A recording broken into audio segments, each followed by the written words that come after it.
Sabi po nila, 3 bagay lang ang kailangan natin para maging masaya. We only need 3 things in order to be happy. The first one is you have to have a good job, a good work. Dahil 1/3 po ng buhay nyo, uubusin nyo, gugugulin nyo sa pagtatrabaho. Kaya nga, pumili ka ng trabaho na gusto mo.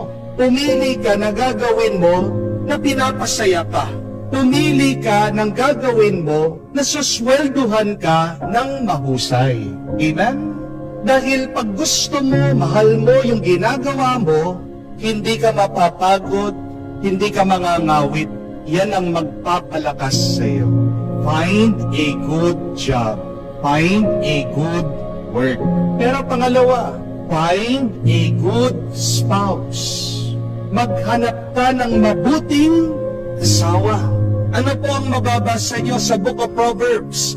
Find a good spouse, you will have a good life, and the favor of the Lord will be upon you. Look at that. A good spouse. Hindi po niya sinabing a rich spouse. Hindi po niya sinabing a beautiful, a handsome spouse. Napakahalaga po yung mabuti yung asawa mo. Dahil tandaan niyo po, pagkatapos mo magtrabaho, saan ka uuwi? Sa asawa mo. Imagine this. Hindi mo na nga gusto yung trabaho mo. Pag umuwi ka pa, hindi ka pa masaya dyan sa iyong asawa. Ano pong tawag niyo doon? Impyerno. Kahit na magkaroon po kayo ng mga anak, pag-aral niyo yan, paglaki niyan, iiwan kayo. Hindi po ba? Sinong matitira? Sinong makakasama mo? Ano po ang pangako ng mga mag-asawa? Until death do you part. Gusto niyo po ba na nagtitiis lang kayo, nakasama niyo ang taong yan? Di ba hindi? Kaya pakapiliin niyo yung inyong magiging asawa. Yan ang problema ng napakarami. Alam na nila na may topak yung nanliligaw sa kanila. Ayaw pa rin nilang maniwala. Bakit? Bulag sa pagmamahal. Hindi po ba? Ano yung sinasabi? Basta Father, ang mahalaga, mahal ko siya. Magbabago din po yan, mapagbabago ko siya. Eh kung yan lang pala yung dahilan mo para mag-asawa, bakit hindi ka na lang nagpulis? Bakit hindi ka na lang pumasok sa rehab center? Hindi po ba? Bakit ka nag-aasawa? Why do you enter into a marriage? It is not to change the person. Remember that.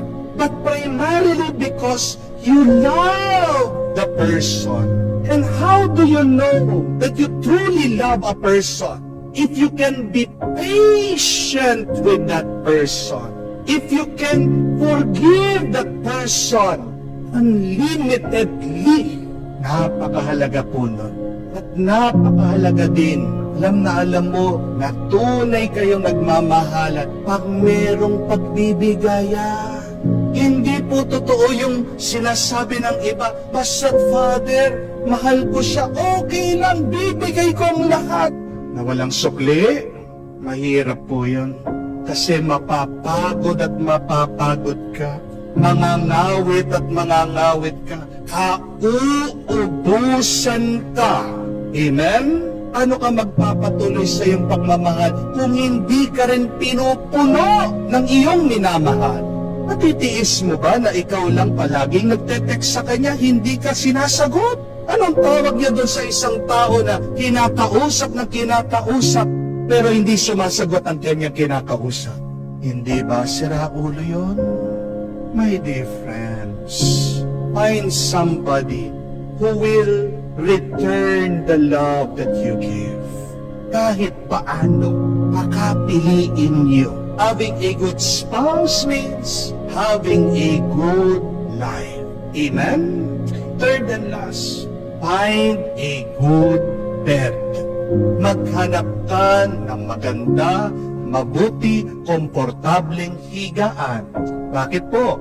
Again, you will spend another 1/3 of your life sleeping, resting. Mag-invest po kayo sa magandang higaan. para makapagpahinga kayo ng mabuti. Kung man hindi mo gusto yung iyong trabaho, kung man may sakit ka ng loob sa iyong asawa, at least, paghiga mo, tulog ka. At least, doon lumalakas ka sa pamamagitan ng iyong pamamahinga. Amen? Sabi po nila sa pag-aaral, ang mga Pilipino daw, ang mga pinaka-sleep deprived na tao sa buong mundo. Bakit?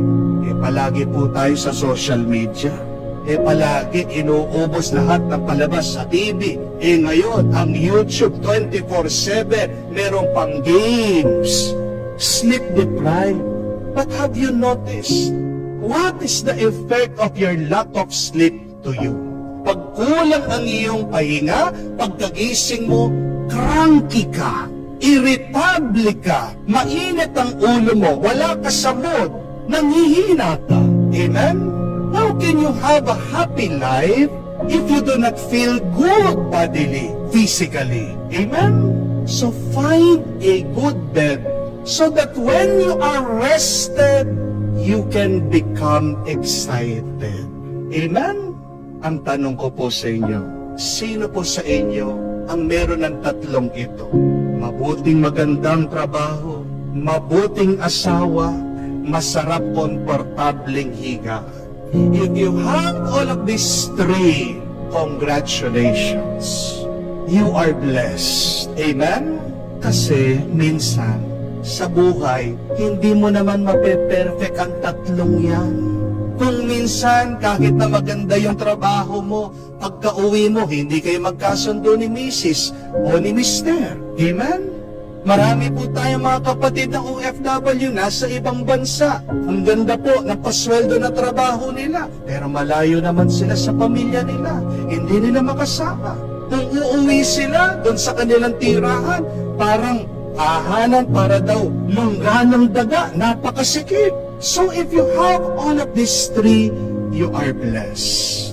But I tell you, my dear friends, sometimes also in life, having all of these three does not make you satisfied. Can make you happy, but sometimes it cannot help you to become satisfied and at peace. Dahil nung minsan meron po lumapit sa akin isang matanda, sabi niya sa akin, Father, bakit kaya ganyan? Napatapos ko na mga anak ko, napag-aaral ko sila, nakapag-abroad sila, napapadala naman ng pera, sustentado ako. Napagawa na po namin ang bahay namin. Nabibili kong gusto kong bilhin, nakakain ko ang gusto kong kainin, napupuntahan kong gusto kong puntahan. Pero Father, bakit kaya hindi ako masaya? Kasi ang pagpapala sa buhay, hindi lang material na bagay. Ang pagpapala sa buhay, higit pa sa ating mga nakikita at nahahawakan. At yan po ang pinapaalala ng ating Panginoon. Sinasabi niya tayo ay gumawa, tayo magtrabaho, hindi lang para sa pagkain na nawawala, nalulusaw. Pero ikaw ay magtrabaho, gumawa, para makuha mo ang pagkaing nananatili. And what is that food that remains? It is the food that comes from heaven. It is Jesus Himself.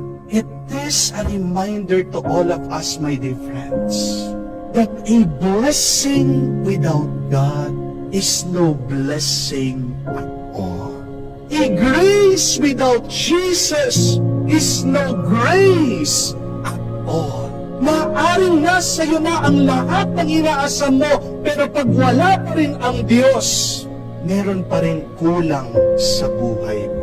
Kung gusto mong palaging kumpleto ka, puno, unahin mo ang Diyos. Kahit wala ang mga bagay na yan, sapat na ikaw ay matutuwa, na ikaw ay magiging masaya ngayon hanggang magpa sa walang hanggan. Amen?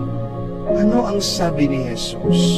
Ang sino man lumapit sa akin, hindi magugutom. Ang sino man manalig sa akin, hindi mauuhaw. only God can satisfy the deepest longing of your heart and the deepest longing of your soul.